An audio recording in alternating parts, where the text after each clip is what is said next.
विधायक देवेंद्र यादव की मुश्किलें कम होने का नाम नहीं ले रही है। वो याचिका दायर करते हैं, जमानत के लिए याचिका खारिज होती जा रही है।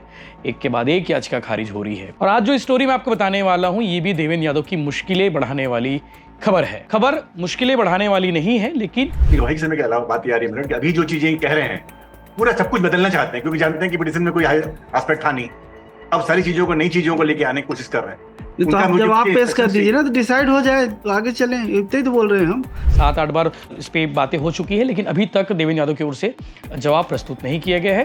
तो कहीं ना कहीं अगर ये केस आगे बढ़ता है, जो सारे आरोप है जो प्रेम प्रकाश पांडेय ने देवेंद्र यादव पर लगाए हैं, अगर वो आरोप सच साबित होते हैं, सही साबित होते हैं, तो विधायक देवेंद्र यादव का निर्वाचन भिलाई नगर से जो विधायक है उनका निर्वाचन शून्य हो सकता है। ऐसे में भिलाई नगर विधानसभा में उपचुनाव भी हो सकते हैं। तो आप जो भी करना है करिए। अब जब आप पेश करिए, लास्ट अपॉर्चुनिटी दे रहे हैं आपको। 10 दिन दे देते हैं। 10 दिन दे, हमारी पिटीशन फाइल हो गई है, ठीक है। 10 दिन आपको दे देते हैं, कोई दिक्कत नहीं है। लेकिन 10 दिन के बाद आई विल प्रोसीड फर्दर। अब आगे हम रुकेंगे नहीं। भिलाई नगर विधायक देवेंद्र यादव इन दिनों जेल में है। बलौदाबाजार हिंसा मामले में विधायक देवेंद्र यादव पर बहुत सारे आरोप है। विधायक देवेंद्र यादव ने हिंसा को भड़काया, उस भीड़ को भड़काया, और हिंसा कराने में उनकी भूमिका महत्वपूर्ण है, ऐसा बलौदाबाजार पुलिस ने अपने चालान में जो पेश किया है उसमें आरोप लगाए हैं। विधायक देवेंद्र यादव की मुश्किलें कम होने का नाम नहीं ले रही है। वो याचिका दायर करते हैं, जमानत के लिए याचिका खारिज होती जा रही है। एक के बाद एक याचिका खारिज हो रही है। और आज जो स्टोरी मैं आपको बताने वाला हूं, ये भी देवेंद्र यादव की मुश्किलें बढ़ाने वाली खबर है। खबर मुश्किलें बढ़ाने वाली नहीं है, लेकिन मुश्किल बढ़ रही है, उसे मैं खबर के रूप में बताने वाला हूं। तो आप ये वीडियो को आखिर तक जरूर देखिएगा। और ऐसे में सवाल ये है कि क्या देवेंद्र यादव का निर्वाचन शून्य होगा? तो ऐसे में अगर निर्वाचन शून्य होता है तो भिलाई नगर विधानसभा में उपचुनाव होने के संकेत है। अब उपचुनाव क्यों हो सकते हैं? भिलाई नगर विधायक देवेंद्र यादव का निर्वाचन शून्य क्यों हो सकता है? पूरी बात करेंगे पॉइंट टू पॉइंट। और ये मांग किसने की है वो भी हम आपको बताते हैं। भिलाई नगर विधायक देवेंद्र यादव के खिलाफ इलेक्शन पिटीशन दायर की गई है जनवरी 2024 में, यानी कि 3 दिसंबर को नतीजे आए। और उसके बाद जब नतीजे आने के बाद भिलाई नगर के पूर्व विधायक और छत्तीसगढ़ विधानसभा के अध्यक्ष प्रेम प्रकाश पांडेय ने उस शपथ पत्र को एनालिसिस किया। और शपथ पत्र को एनालिसिस करने के बाद विधायक देवेंद्र यादव ने जो नामांकन में जो जानकारी दिए थे, वो जानकारी अधूरी थी, शपथ पत्र झूठा था, ऐसा कहना है। इसके अलावा अपनी आय भी छिपाई, इसके अलावा अपने आपराधिक प्रकरण के बारे में जानकारी प्रॉपर रूप से चुनाव आयोग को नहीं दी। और इन सब चीज़ों को आधार बनाते हुए पूर्व विधायक, पूर्व मंत्री, पूर्व विधानसभा अध्यक्ष प्रेम प्रकाश पांडेय पहुंच गए हाई कोर्ट, जहां उन्होंने याचिका दायर की, इलेक्शन पिटीशन जिसे कहा जाता है। और इलेक्शन पिटीशन में उन्होंने कहा कि देवेंद्र यादव का शपथ पत्र झूठा है। देवेंद्र यादव ने अपनी आय की जो आय के बारे में जो जानकारी है वो गलत दी है। देवेंद्र यादव ने अपने आपराधिक प्रकरण को छिपाया है। इसके अलावा देवेंद्र यादव जिस पार्टी से बिलोंग करते हैं, कांग्रेस पार्टी से, उस पार्टी ने भी गलत जानकारी दी है। देवेंद्र यादव ने भी भ्रम फैलाने काम किया है। इस तरह के तमाम आरोप, तमाम पॉइंट टू पॉइंट आरोप लगाते हुए भिलाई नगर के पूर्व विधायक, पूर्व मंत्री प्रेम प्रकाश पांडेय ने ये इलेक्शन पिटीशन लगाते हुए कहा कि इनका निर्वाचन शून्य होना चाहिए। भिलाई नगर विधायक देवेंद्र यादव उस पद पर नहीं बने रहने चाहिए। अब आपको बताते हैं कि वो कौन कौन सी बातें हैं जिसको आधार बनाया गया है भिलाई नगर विधायक देवेंद्र यादव के खिलाफ में। और आपने जो ट्रेलर देखा, ट्रेलर में आपने आज हाईकोर्ट के अंदर में जो बहस हुई उसको भी देखा होगा। भिलाई नगर विधायक देवेंद्र यादव को आखिरी बार मौका दिया गया है अपनी जानकारी प्रस्तुत करने के लिए, क्योंकि जो आरोप लगाए गए हैं उन आरोपों का जवाब भी मांगा जाता है कोर्ट में। और अभी तक 8 बार सुनवाई हो चुकी है, 8 बार मौका मिल चुका है। अभी तक 8 बार के मौके में भिलाई नगर विधायक देवेंद्र यादव की ओर से जवाब प्रस्तुत नहीं किया गया है। तो आज 5-6 मिनट को आप आगे वीडियो देखेंगे कि आज हाईकोर्ट के अंदर में दोनों पक्षों के वकील ने क्या कुछ कहा। और जस्टिस जिनके पास चल रहा है, जस्टिस राकेश मोहन पांडे जी, जो हाईकोर्ट के जस्टिस हैं, जिनके पास ये केस हैंडओवर हुआ है, उन्होंने क्या कुछ कहा ये भी आप सुनेंगे। आखिरी मौका 22 जनवरी तक दिया गया है देवेंद्र यादव को। और अब आपको बता दें सिलसिलेवार कि पूर्व विधायक, पूर्व मंत्री प्रेम प्रकाश पांडेय ने किन बातों को प्रमुख रूप से आधार बनाया है और वो क्यों कह रहे हैं कि ये निर्वाचन शून्य होना चाहिए, यहाँ पे उपचुनाव होना चाहिए। तो सबसे पहले बात करते हैं अपराध को लेके। देवेंद्र यादव ने अपना आपराधिक प्रकरण गलत दिया है, ऐसा आरोप है प्रेम प्रकाश पांडेय का।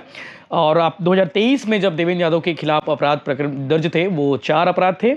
इसके अलावा और सभी अलग अलग फॉर्म होते हैं उसमें केस स्टडी के बारे में जो देवेंद्र यादव ने एक जानकारी दी थी, केस का स्टेटस दिया था। एक प्रकरण था केस का स्टेटस, जिसमें देवेंद्र यादव ने कहा था कि वो केस अभी चल रहा है, जबकि उसकी जानकारी प्रॉपर रूप से देनी चाहिए थी। एक बिलासपुर का केस है और 2 रायपुर का केस है। दोनों केस के मामलों में, दोनों प्रकरण में देवेंद्र यादव फरारी थे, लेकिन देवेंद्र यादव ने उस स्टेटस में फरार नहीं लिखा, उसमें लिखा केस चल रहा है। ये एक बड़ा आधार बना हुआ है इस इलेक्शन पिटीशन का।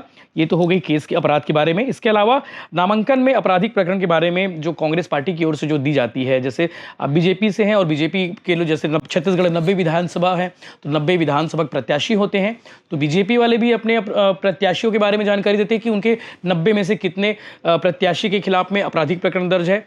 कांग्रेस वाले भी देते हैं, लेकिन देवेंद्र यादव के मामले में कांग्रेस की ओर से जो जानकारी दी जानी चाहिए थी वो जानकारी नहीं दी गई। देवेंद्र यादव के बारे में बताया नहीं गया कांग्रेस की ओर से कि देवेंद्र यादव के खिलाफ में आपराधिक प्रकरण दर्ज है, यानी कि कांग्रेस पार्टी ने इस बात को छिपाया है। ये भी आधार बना है इलेक्शन पिटीशन के लिए, ये भी महत्वपूर्ण चीज़ है। इसके अलावा संपत्ति की बात आती है तो नामांकन पत्र में देवेंद्र यादव ने संपत्ति का जो ब्यौरा दिया था, 2018 में जो ब्यौरा दिया था और 2023 में जो ब्यौरा दिया था, दोनों में काफ़ी फ़र्क है। यानी कि जिस संपत्ति का जिक्र 2018 में था, उस संपत्ति का जिक्र, उसकी वैल्यूएशन जो है वो बढ़ी हुई भी थी और घटी हुई भी थी। यानी कि एक ही संपत्ति का 2 अलग अलग विवरण दिया गया था, 2018 में भी और 2023 में भी। तो ये भी एक आधार बनाया गया है और बहुत सारी गलती है, जैसा कहा गया है।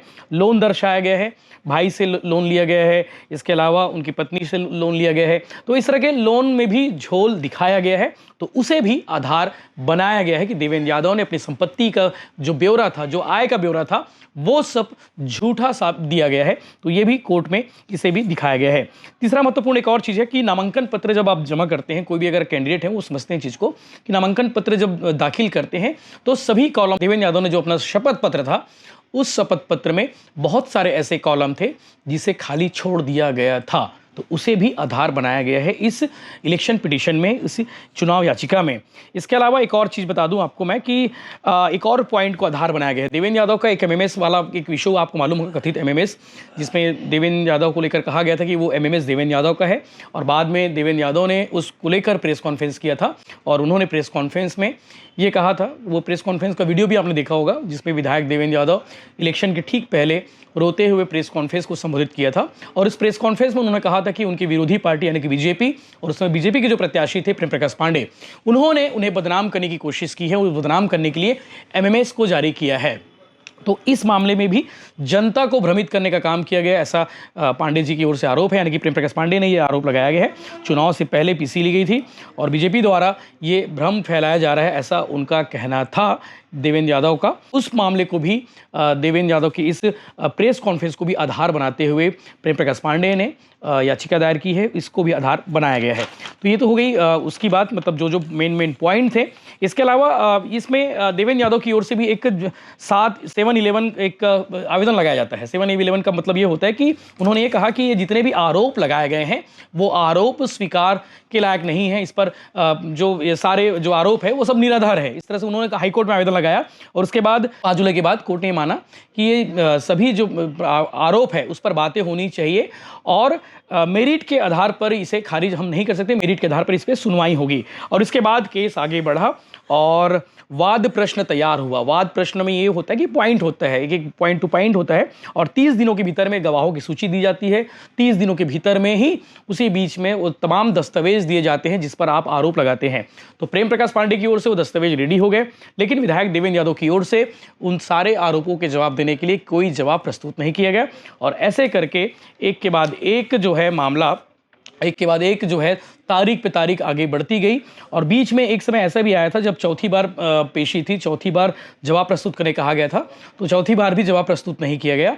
उनके वकील के माध्यम से उन्हें 1000 रुपये का जुर्माना भी लगाया गया। देवेंद्र यादव के ऊपर जुर्माना भी लगाया कोर्ट ने कि आप बार बार आपको मौका दिया जा रहा है, उसके बावजूद आपकी ओर से ये जवाब प्रस्तुत नहीं किया जा रहा है, तो क्यों ना 1000 रुपये का जुर्माना लगाया जाए। तो जुर्माना लगा था। उसके बाद जस्टिस बार बार मौका देते रहे और देवेंद्र यादव के वकील ये कहते रहे कि उनके पक्षकार जेल में हैं, इसलिए शपथ पत्र देना और जवाब देना संभव नहीं है। तो ये भी कहा गया कोर्ट की ओर से कि भाई आप जेल जाके उनसे शपथ पत्र लीजिए। तो उनके वकील ने कहा कि वो जेल नहीं जा रहे हैं। बाद में आरटीआई के माध्यम से प्रेम प्रकाश पांडे के जो वकील हैं उन्होंने आरटीआई लगाई, और आरटीआई लगाने के बाद जेल का दस्तावेज निकाला गया, जेल की जानकारी निकाली गई। तो ये पता चला कि देवेंद्र यादव के जो वकील हैं वो 8 बार खुद जाकर जेल में मिल चुके हैं, लेकिन शपथ पत्र हाईकोर्ट में जमा नहीं किए हैं। तो इस बात को आज जब सुनवाई हुई, जब दोनों पक्षों के वकीलों ने अपनी अपनी बातें रखी, उसे माइंड किया गया, और उसके बाद जस्टिस राकेश मोहन पांडे जी ने जो है एक तरह से कहा जाए वो नाराज भी हुए आज की सुनवाई के दौरान, और उन्होंने 10 दिन का मौका दिया है, यानी कि 22 जनवरी तक विधायक देवेंद्र यादव के पास मौका है कि जो आरोप प्रेम प्रकाश पांडे की ओर से लगाए गए हैं उन सारे आरोपों का जवाब देवेंद्र यादव को आने वाले 22 जनवरी तक देना होगा। चूंकि वीडियो कॉन्फ्रेंसिंग की बात हुई, वीडियो कॉन्फ्रेंसिंग के जरिए मौका दिया जाना चाहिए, तो इस बार जो जस्टिस राकेश मोहन पांडे साहब थे उन्होंने साफ मना कर दिया कि उन्हें मौका नहीं दिया जाएगा, उन्हें सीधा जो है जवाब प्रस्तुत करना होगा। प्रेम प्रकाश पांडे की ओर से जो वकील थे, सीनियर एडवोकेट डॉक्टर निर्मल शुक्ला और शैलेंद्र शुक्ला और देवाशीष तिवारी, इन सभी ने जो है तो अपने तर्क रखे, अपनी बातें रखी और जवाब चाहा। 7-8 बार इस पर बातें हो चुकी है, लेकिन अभी तक देवेंद्र यादव की ओर से जवाब प्रस्तुत नहीं किया गया है। तो कहीं ना कहीं अगर ये केस आगे बढ़ता है, जो सारे आरोप है जो प्रेम प्रकाश पांडे ने जो देवेंद्र यादव पर लगाए हैं, अगर वो आरोप सच साबित होते हैं, सही साबित होते हैं, तो विधायक देवेंद्र यादव का निर्वाचन भिलाई नगर से जो विधायक है उनका निर्वाचन शून्य हो सकता है। ऐसे में भिलाई नगर विधानसभा में उपचुनाव भी हो सकते हैं। हालांकि मामला कोर्ट में है, इस पे डिसीजन मोड पे हमें नहीं जाना चाहिए। कोर्ट पे आगे देखने वाली बात ये कि 22 जनवरी को क्या होता है, विधायक देवेंद्र यादव तमाम आरोपों पे, तमाम बातों पे क्या जवाब देते हैं, ये उसी दिन पता चलेगा। तो इस पर अपडेट्स के लिए आप लगातार बनी रहिए। 22 जनवरी को क्या होता है वो हम उसी दिन बताएंगे कि इस पर देवेंद्र यादव की ओर से क्या जवाब प्रस्तुत किया जाता है। Mister Shailendra Shukla, mister Rakesh Kumar Jha. अब क्या करेंगे शर्मा जी? वो तो हमको पता है, हम तो देख लिया है। तो अब तो क्या करेंगे? तो आपको तो अब तो जवाब पेश करना ही पड़ेगा। नहीं, आपने कहा था कि एप्लीकेशन लगाइए वीडियो कॉन्फ्रेंसिंग के थ्रू, वो एप्लीकेशन लगा दी सर। नहीं भाई, आप वहीं से एफिडेविट लीजिए और फाइल करिए। अब आई विल नॉट परमिट। बहुत मैं आपके नॉलेज में एक बात लाना चाहता हूँ sir. Sir, mister Thakur has visited jail my lord for 8 times my lord. हम लोग तो रास्ता देख रहे थे कि शायद वो उसी केस के लिए जवाब के लिए इंस्ट्रक्शन लेने गए हैं। मेरे पास जेल की एक रिपोर्ट है सर। अब आप जो भी करना है करिए। अब जब आप पेश करिए, लास्ट अपॉर्चुनिटी दे रहे हैं आपको 1 सप्ताह का। आपको जो करना है कर दीजिए, अदरवाइज आई विल प्रोसीड। 10 दिन दे दीजिए। 10 दिन दे देते हैं। 10 दिन दे, हमारी पिटीशन फाइल हो गई है, ठीक है। 10 दिन आपको दे देते हैं, कोई दिक्कत नहीं है, लेकिन 10 दिन के बाद मिस्टर ठाकुर गए, हम लोग सोचे कि सर इसी केस के लिए गए। 10 दिन के बाद आई विल प्रोसीड फर्दर। अब आगे हम रुकेंगे नहीं। एक बात और मैं कहना चाहता हूँ इसी स्टेज पे, जैसे कि बाद में ये आरोप लगे कि मैंने एफिडेविट के बिना ही मैं फाइल करूंगा रिप्लाई। एफिडेविट के बिना कर दीजिए। आई विल एग्जामिन की एडमिसिबल है कि नहीं है। वो एस्पेक्ट है, मगर क्योंकि क्या है कि एफिडेविट कराने सब बहुत दिक्कत है, केवल नहीं कोई दिक्कत नहीं है। मिस्टर ठाकुर एक बार और चले जाएंगे। 8 बार गए हैं। 8 बार गए हैं सर। एक तारीख मेरे पास, वही पूरा रिकॉर्ड लेके आए हैं। तो एक बार गए हैं, वो भी एक बार नहीं गए सर। मैं तारीख बता देता हूँ। 8 बार का 8 तारीख बता देता हूँ। 8 बार 8 बार नहीं गए आप? अब जो कह रहे हैं सर तो हम लोग प्रोड्यूस कर देंगे सर। नहीं हम ये नहीं बोल रहे। क्वेश्चन पे क्वेश्चन आ जाता है my Lord. So in that sir मैं तारीख बताऊं सर? नहीं सर ये 24/8/2024 मना नहीं कर रहे हैं वो। हाँ। मना नहीं कर रहे हैं। हो सकते हैं सर, तो दोनों वकील इसमें भी। अब इनको क्या है ना, इनका बेल एप्लीकेशन भी, इलेक्शन पिटीशन भी है, ट्रायल भी होगा, तो सबके लिए अब देख मिस्टर ठाकुर ही रहे हैं। ईपी में है तो जरूर ईपी के लिए गए हो। नहीं अब आप ऐसा सोच रहे हैं, पर वो तो ऐसे नहीं गए थे। पर ले सकते हैं सर। नहीं ले सकते। 10 दिन लास्ट टाइम दे रहे हैं मिस्टर शर्मा आपको। अब क्या वो 7 दिन बोले, अब 10 दिन, अब फिर एटलीस्ट वीडियो कॉन्फ्रेंसिंग के थ्रू मतलब कुछ ऐसा वो हम नहीं करेंगे कोई ऑर्डर। इलेक्शन पिटीशन में हम ऐसा कोई भी ऑर्डर नहीं करेंगे। आपको जो भी करना है करते रहिए। 10 दिन का टाइम। मैं इतने लोगों को रिप्रेजेंट करता हूँ, मतलब पूरी मेरी वैशाली नगर कॉन्स्टिट्यूएंसी है मेरी। इतने लोगों को रिप्रेजेंट करता हूँ, मतलब मेरे इलेक्शन रद्द हो जाता है तो सब लोगों को, मेरे को प्रभाव नहीं, अकेले को नहीं पड़ेगा, मेरी पूरी कॉन्स्टिट्यूएंसी इफेक्ट होगी। नहीं तो ऐसा सोच के क्यों चल रहे हैं आप? नहीं, क्योंकि मतलब एक प्रकार से एक्सपर्टी हो रहा है। एक्सपर्टी नहीं हो रहा है, कहाँ हो रहा है? एक प्रकार से एक्सपर्टी हो रहा है वो मुझे तो जब डिफेंड करने के लिए जब गवाही लाइसेंस ही नहीं है मेरे पास। जब गवाही का समय आएगा तो उनको बुलवाएंगे, आप बिल्कुल चिंता मत करिए। गवाही के समय के अलावा बात ये आ रही है मेरे कि अभी जो चीजें कह रहे हैं पूरा सब कुछ बदलना चाहते हैं, क्योंकि जानते हैं कि पिटीशन में कोई एस्पेक्ट था नहीं, अब सारी चीजों को, नई चीजों को लेके आने की कोशिश कर रहे हैं। नहीं तो उनका आप मुझे जवाब कुछ पेश कर instructions दीजिए ना, तो डिसाइड हो जाए तो आगे चलें, इतने ही तो बोल रहे हैं हम। आप पेश कर दीजिए, जवाब पेश कर दीजिए। Mister doctor N K Shukla, senior advocate, along with mister Devashish Tiwari and Nitikesh, लिख के दीजिए, एंड दिनेश कुमार बोले Dinesh Kumar so and so for petitioner mister B.P. Sharma along with Mananath Thakur and Karunendra for respondent. At the request of Mr. Sharma, 10 days time as मैंने last. पहले ही बोला मेरी bill application reject हो गई, हाँ, मेरी रिजेक्ट हो गई एप्लीकेशन। उससे हमको इसमें क्या लेना देना हमको? As last opportunity, 10 days time is granted to file reply to pending IAS. Full stop. Call this matter. मतलब he should also file our reply to our application में, हमारी एप्लीकेशन से कुछ कर ली। आप भी फाइल कर दीजिए उनके एप्लीकेशंस में। Mister Devashish Tiwari is also granted 10 days time to file reply to applications moved by respondent. Stop.